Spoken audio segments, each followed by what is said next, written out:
kronologi pembunuhan berdarah sekeluarga di Indramayu.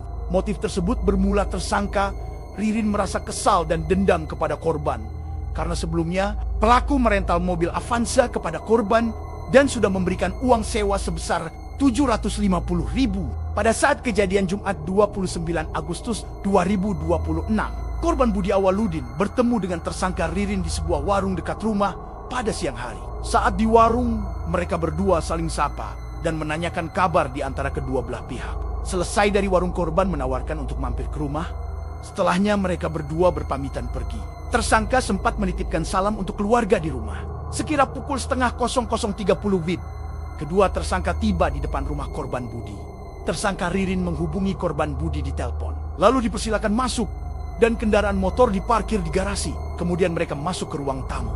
Setelah masuk rumah, kedua tersangka dipersilahkan masuk duduk di sofa. Setelah di sofa, tersangka Ririn membahas bisnis sembako untuk mengalihkan perhatian. Korban Budi pergi ke dapur membuat kopi, sementara tersangka Ririn memberi isyarat kepada tersangka Prio untuk bersiap. Pada saat korban Budi pergi ke dapur untuk membuat kopi, tersangka Ririn pergi ke area samping atau garasi untuk mengambil palu, kemudian kembali ke ruang tamu.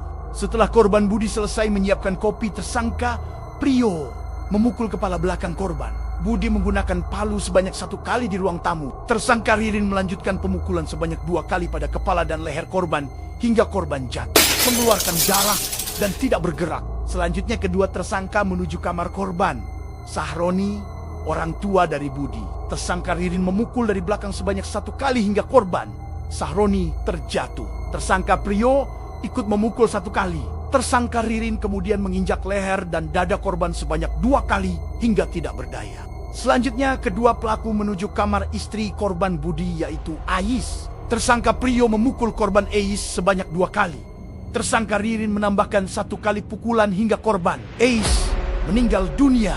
Setelah itu anak kedua Bella yang berumur 8 bulan terbangun dan menangis. Korban Bella yang berumur 8 bulan sempat ditenangkan dan diberi susu oleh pelaku. Setelah ditenangkan, korban Bella dibawa ke kamar mandi dan diceburkan ke bak mandi oleh tersangka Trio.